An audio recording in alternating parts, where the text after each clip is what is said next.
Today's visitor to the city of Volgograd, on the banks of Russia's mighty river Volga, will be most struck by its massive 200-foot World War II memorial. This commemorates the dead of Stalingrad, the city's former name. The preserved relics of the bitter fighting in and around Stalingrad during the latter part of 1942 and early 1943 also symbolize one of Hitler's greatest blunders.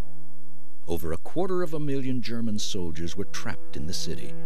Hitler's obstinacy in refusing to allow them to break out of their pocket not only caused the deaths of almost all of them, but also marked the major turning point of the war on the Eastern Front.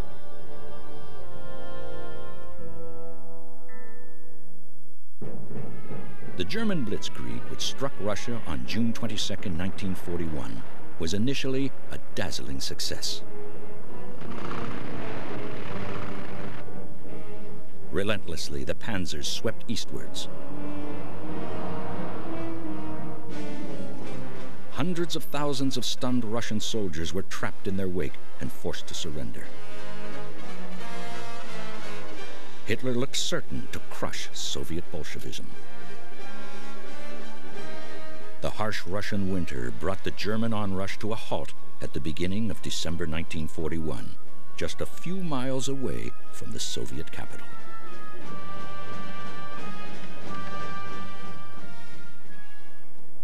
In the immediate aftermath of the failure to capture Moscow, Hitler sacked a number of his senior army commanders. Most notable was Field Marshal Walter von Brauchitsch, the German army's commander-in-chief. Hitler declared that he would personally take over his position and control the army's operations himself. Hitler had been meddling in military operations since the beginning of the war, but now he was to exert an increasing iron grip, one which was to have ultimately fatal consequences. The German army spent the winter of 1941 and 42 on the defensive. But Hitler was determined that once the Russian spring came, his armies would again take to the offensive and crush the Soviet Union.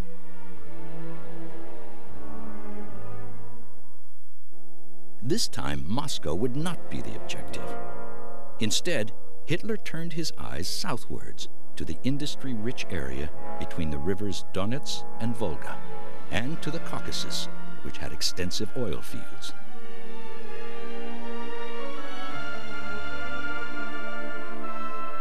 Fedor von Bock, who commanded Army Group South, was put in charge of this ambitious operation. He was ordered to subdivide his command into Army Group A under Maximilian von Weiss and Army Group B under Ferdinand List. While List was to thrust eastwards towards Stalingrad to protect Army Group A's open flank, von Weiss would make the advance into the Caucasus.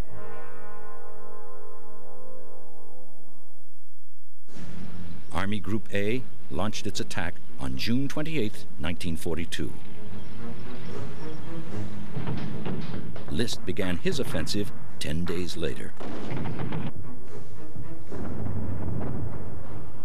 To avoid becoming trapped, the Russians withdrew their forces in the face of the German advance. This frustrated Hitler. Mistakenly believing that large numbers of Russian troops remained west of the River Don, he halted the advance on Stalingrad and switched most of its armor to Army Group A. Hitler's meddling continued. Dissatisfied by what he saw as von Bock's tardiness, he sacked him and dissolved his headquarters, enabling the Führer to take direct command of von Weiss and List. On July 25th, List's Army Group A broke out of its bridgeheads on the lower Don and plunged into the Caucasus. The advance was rapid. Soon the terrain became a desert.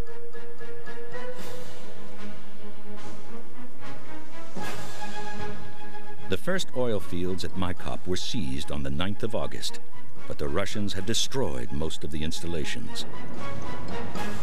Meanwhile, just 5 days after he had removed most of its tanks, Hitler ordered the German Sixth Army to resume its advance on Stalingrad.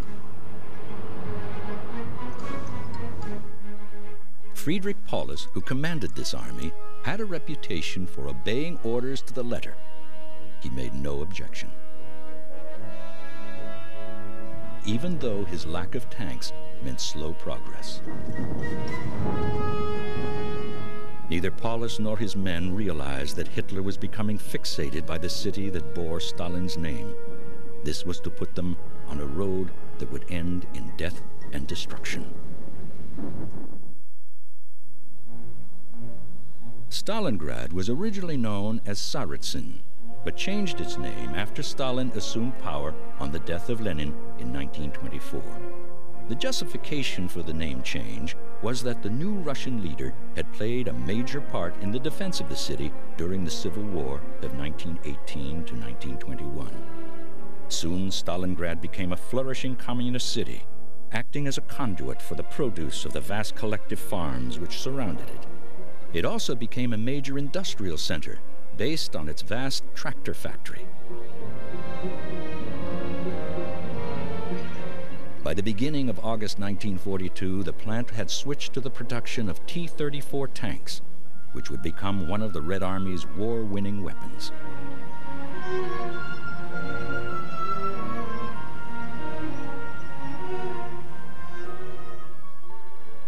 Hitler had now switched considerable air support from the Caucasus to support Paulus' advance on the city.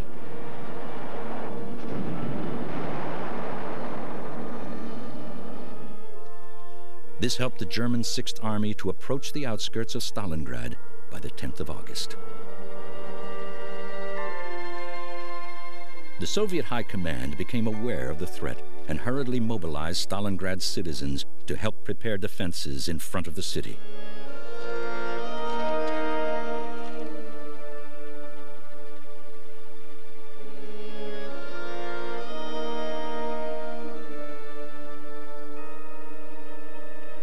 Andrei Yeremenko and Nikita Khrushchev of the newly created Stalingrad Front were in charge.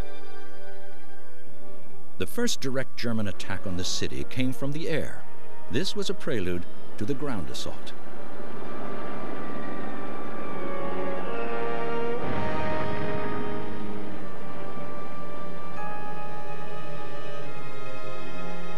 As attention began to focus on Stalingrad, far to the south, the German offensive in the Caucasus was grinding to a halt. The men of Army Group A had reached the foothills of the Caucasus Mountains, but their supply lines were now very stretched, and they were feeling the lack of air support.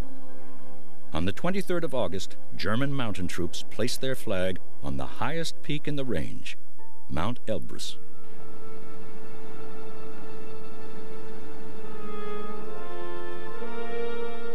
Thereafter, the advance gradually petered out.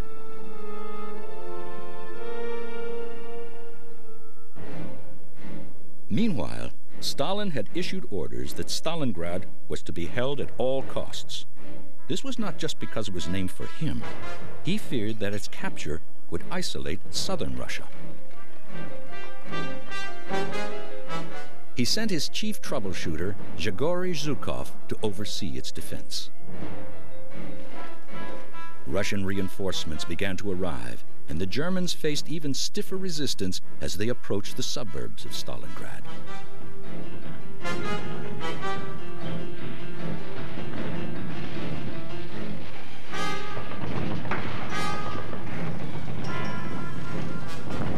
Throughout September and October, the struggle continued, with mounting casualties on both sides.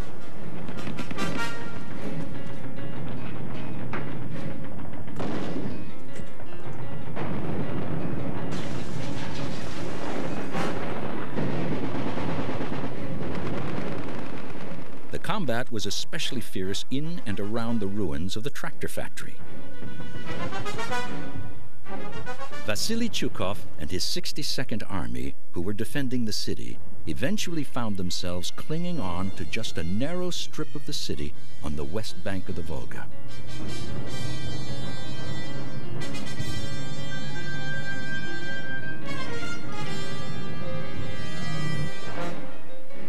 All supplies and reinforcements had to be ferried across the river, which was under constant German fire. Winter now arrived, and the heavy German casualties forced the High Command to turn to the armies of Germany's allies. Two Romanian armies now protected the flanks of the 6th Army and Hermann Roth's 4th Panzer Army, which was helping Paulus.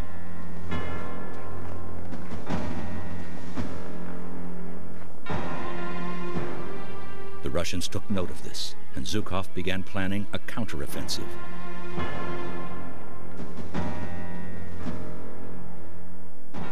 In the north, Nikolai Vatutin's southwest front and Konstantin Rosokovsky's Don front would attack the Romanian 3rd Army, while part of Andrei Yeramenko's Stalingrad front would assault the Romanian 4th Army in the south. On November 19, 1942, the southwest and Don fronts began their attack. Next day, it was the turn of the Stalingrad front. The offensive sliced through the Romanians.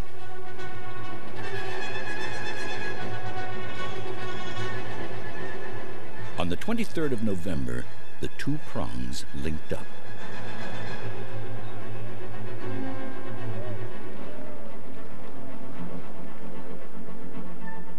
The German forces at Stalingrad were now cut off from the remainder of Army Group B.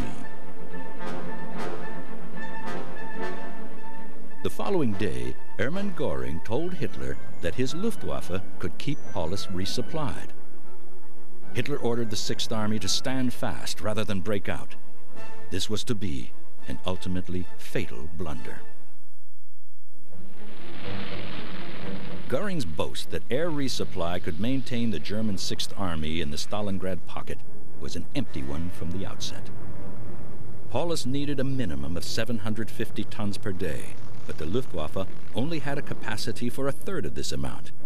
The winter weather meant that this was seldom achieved. Hitler now planned a hasty operation to relieve the 6th Army. He placed the man who was generally considered to be Germany's most capable commander, Erich von Manstein, in charge, creating Army Group Dawn for the purpose. This also took Paulus under its command. But while von Manstein was preparing for the relief operation, the Russians struck again at Army Group B, this time along the river Chur.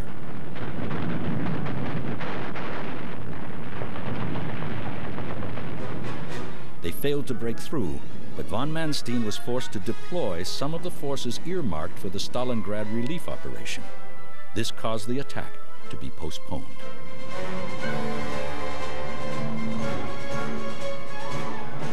At the same time, the Russians also attacked into the German pocket at Stalingrad with the aim of splitting it in two. Paulus's men resisted fiercely, and the operation failed. On December 12, 1942, with the Russian offensives halted, von Manstein was finally able to mount Winter Storm, his relief operation. It initially went well. The advance then began to slow as the Soviet defense solidified.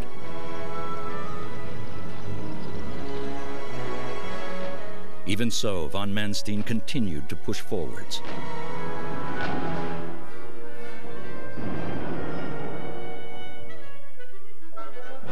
Von Manstein now proposed that Paulus break out and link up with the relief operation.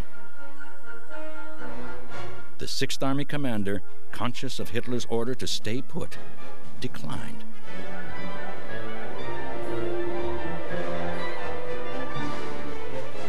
It is also doubtful whether his men, now facing slow starvation because of the shortage of food, had the strength to do more than defend. On the 19th of December, the Russians renewed their attacks on the river Chur, this time concentrating on the Italian 8th Army.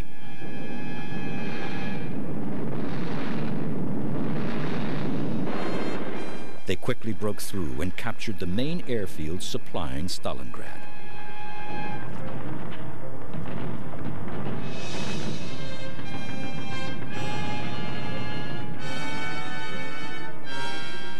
This attack presented a threat to von Manstein's lines of communication and forced him to halt. Worse, on Christmas Eve, the Russians attacked again. this time against the Romanians in the south. Even Hitler recognized that Army Group Dawn was in danger of being encircled, and on December 28th, he sanctioned a withdrawal. This would put the main German forces 135 miles away from Stalingrad. Not only would this make Paulus more isolated than ever, but the problems of resupplying him by air became even greater.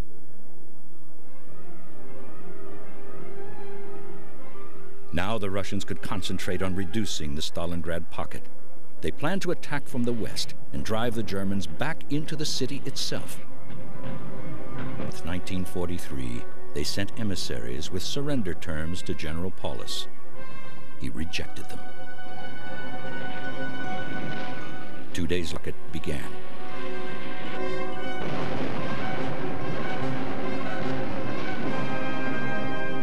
By now, the Luftwaffe was delivering a mere 40 tons per day. Its marauding Soviet fighters shot down ever more German aircraft, aggravating the supply problems.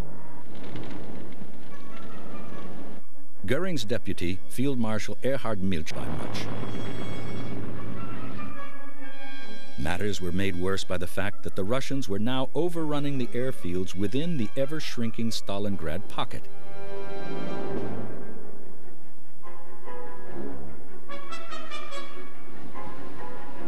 The Luftwaffe supply struggled back into Stalingrad itself. They did so in the knowledge that Hitler had now refused to allow anyone to break out. On the German 6th Army was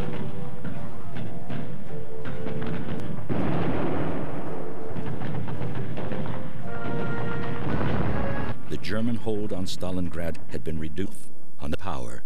Stalingrad. Paulus declared that he would never field Paulus and expected Paulus to commit suicide rather than disobey orders.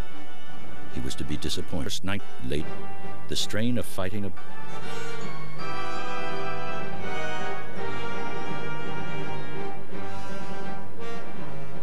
those in the northern pocket held out for another 48 hours before finally accepting the inevitable. Turning time, the Soviets had been continually on the offensive. May 1940 at Stalingrad.